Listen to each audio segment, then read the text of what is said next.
History, amazing scenery, and a chance to soak up the culture of cities like Boston and New York? That is what a Canada-New England cruise offers.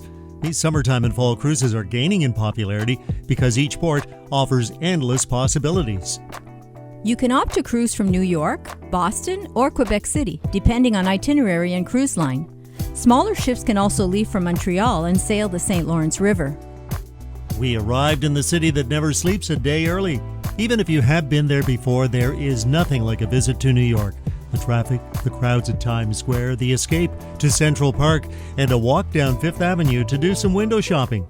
Welcome to New York.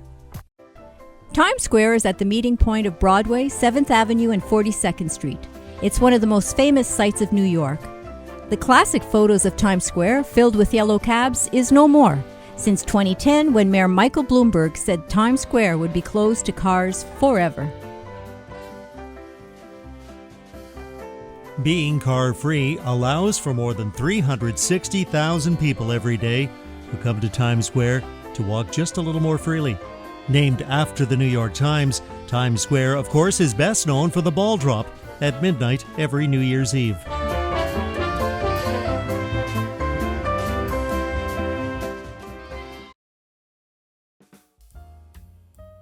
Taking in all the sights, our stroll eventually takes us to the entrance of Central Park. It is a model for the world's urban parks, a getaway just blocks away from the non-stop hustle of the streets of New York. The park has 5 visitor sections, so you can spend the whole day there. We just had a couple of hours, so concentrated our visit to just a few of the sights. And what better way to see the park than on a memorable carriage ride? One of our stops in Central Park included seeing the Bethesda Terrace and Fountain, 2 architectural features overlooking the southern shore of the lake.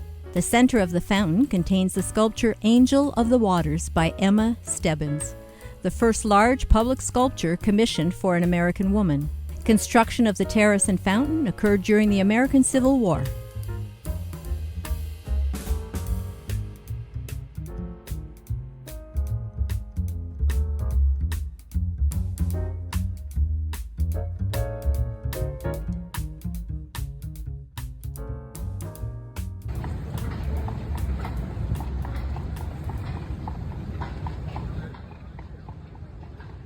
Departing Central Park, time for tea.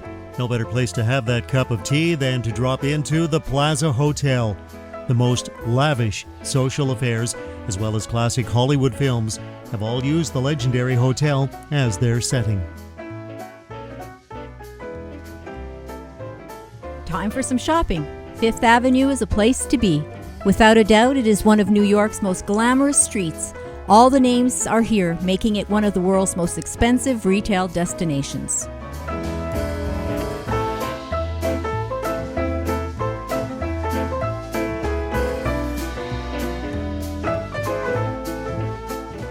Fifth Avenue is also home to the Rockefeller Center.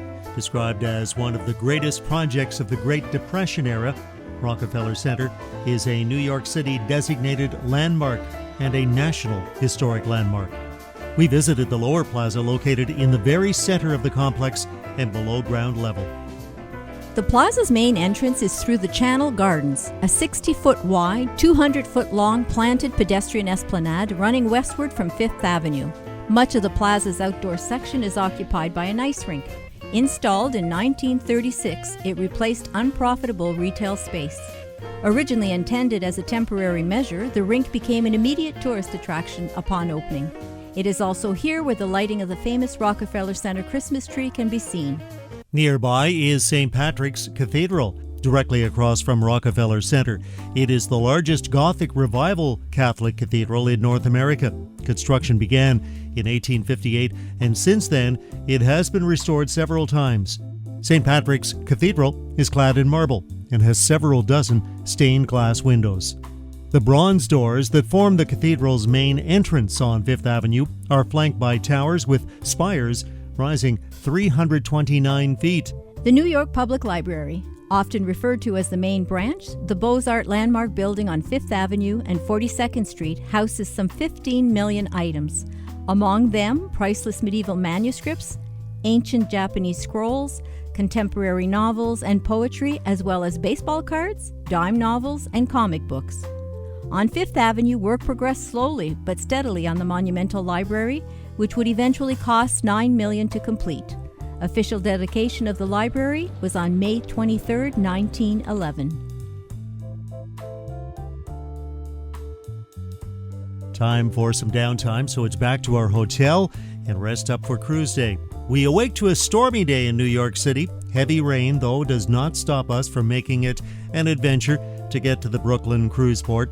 Using public transit, including the subway, we make our way down to the 9/11 Memorial.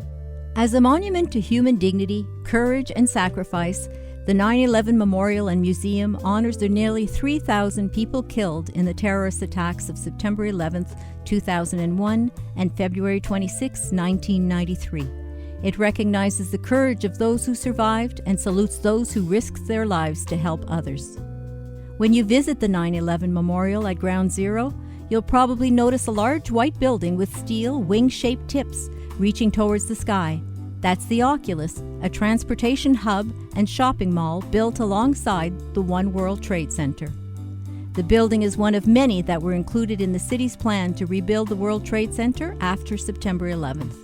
As a project with a commercial and artistic focus, the Oculus has come to represent New York's strength and a beacon for resilience. Visiting the Oculus is unforgettable. There's no building like it in the world. After a time of reflection, it is off to the cruise terminal. Continuing on public transport, we opt to take a ferry ride to the Brooklyn Cruise Terminal. As you can see, not many New Yorkers were out that day due to the stormy weather. Unfortunately, due to this storm, we had to overnight on the Emerald Princess in the New York Harbor, which caused us to miss our first port stop, Newport, Rhode Island. Arriving in Boston, we are refreshed and ready to explore. Boston is a very walkable city. Although it is a bit of a jaunt from the port into the city, it is doable, and generally, cruise ships dock for a full day in Boston, giving you hours to explore. Walking through the downtown, we reach Boston Common. The park is an oasis in the middle of the city, the oldest park in the United States. Historical markers are everywhere, so keep an eye out for them. Here, the Freedom Trail begins, telling the story of the American Revolution and beyond.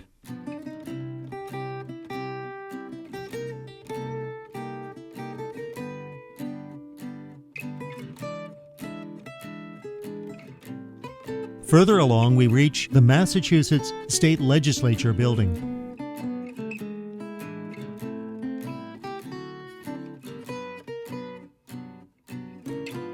Our walk then takes us to Beacon Hill. Full of elegant federal period mansions and charming cobblestone lanes lined with gas lamps, Beacon Hill's south slope between Beacon and Pinckney Streets gives you the chance to step back in time. And of course, no trip is complete without stopping by the Bull and Finch pub, the original inspiration for the setting of the TV show Cheers. Unfortunately, it was undergoing some renovations at the time of our visit, so a photo would have to do. No rush to get back to the ship, still more to see. We walk past the old State House. Built in 1713, it is the oldest public building in Boston. Quincy Market, built in the 1820s, has turned into a festival marketplace with eateries, shops, pushcarts along the side of the buildings, and street performers. All these make Quincy Market a popular place for locals to hang out and relax, and tourists to experience the historic town of Boston. All aboard now for our sail to Bar Harbor. Bar Harbor, Maine. Visitors from around the world come to Bar Harbor, the gateway to Acadia National Park and its amazing scenery. We do visit Acadia National Park, but first we enjoy walking along Bar Harbor's shore path. The level walking path follows the shore of Frenchman Bay from the centrally located town's Ells Pier to Wayman Lane along the east shore. It passes one of Bar Harbor's oldest inns and several historic summer cottages.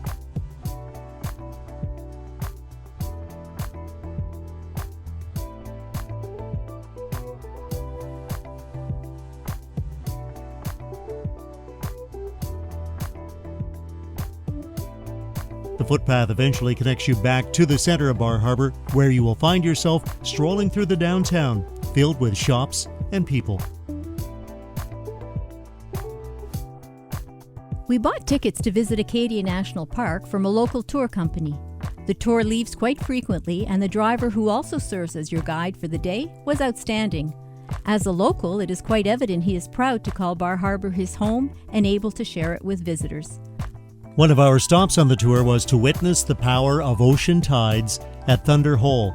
During low tide, Thunder Hole, a popular destination year-round, is a carved-out inlet along the rocky eastern shoreline of Mount Desert Island. When a storm or the turning tide forces waves into this narrow channel, the air escapes with a thunderous reverberation that is both deafening and thrilling. Wave sprays here have been seen to reach over 40 feet in height. At low tide, follow the stairs down for a close look at the cliff walls carved out by the crashing water. And here is why we came: Cadillac Mountain, the highest point on the eastern seaboard of the U.S., offering magnificent views of a glaciated coastal and islands. Established by Woodrow Wilson in 1916 with 6,000 acres, Acadia now covers more than 49,000 acres, thanks to the remarkable dedication and philanthropy of wealthy private citizens such as Charles W. Eliot, George B. Dorr, and John D. Rockefeller Jr. Back on the ship, we depart Bar Harbor, bound for St. John, New Brunswick. St. John sits on the Bay of Fundy, home to the world's highest tides. It is also Canada's oldest incorporated city. As soon as you dock from the ship, you will notice that St. John features a multitude of architectural styles. We kept our visit to the waterfront area, an area that continues to see much redevelopment. You can easily walk to the reversing falls from the ship, following the waterfront pathway. If you time it just right, you can watch the Bay of Fundy's monstrously high tide reverse the flow of the mighty St. John River, even as it pushes through a gorge formed by the collision of continents millions of years ago. On our way back to the ship, we checked out the waterfront container village. It is a collection of retail shops, a performance space, a waterfront container lounge, food trucks, public art, and pop-up activities, all wrapped up in more than 60 shipping containers, celebrating everything that's cool about being a port city. Stop by the Beaver Tails container to satisfy your sweet tooth. Halifax is our next port of call, and we dock right alongside the Canadian Museum of Immigration at Pier 21. At Pier 21, nearly 1 million immigrants landed in Canada from 1928 to 1971. My mother, a war bride, along with my older sister, arrived here in 1946. The museum offers resources for individuals interested in tracing their family history and learning more about the immigration experience. Here, I was able to get a printed transcript listing my mother and sister's arrival, as well as details on the Aquitania ship they sailed on. With one of the world's longest urban boardwalks spanning the length of the waterfront, 4 kilometers, from Pier 21 at the Halifax Seaport to Casino, Nova Scotia, it is easy to spend a day exploring here. Along the way, explore museums, browse boutique shops, and dine at waterfront restaurants. And if you want to take a break, sit and relax on one of the many Adirondack chairs that will have you looking out over the water.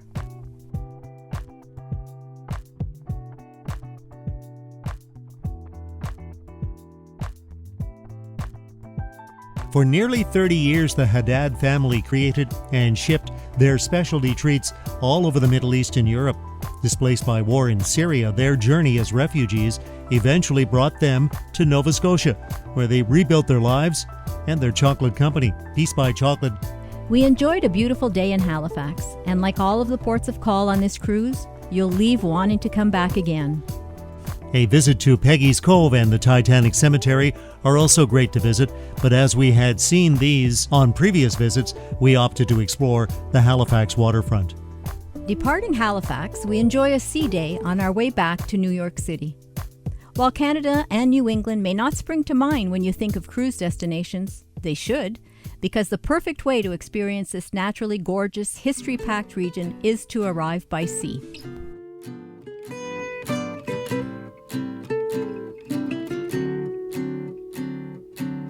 Have you done a Canada-New England cruise? And what did you enjoy about it? Drop us a line in the comments below. Thank you for watching, and if you enjoyed this video, give us a like and subscribe as we plan on bringing you more content on exploring the many different cruise ports.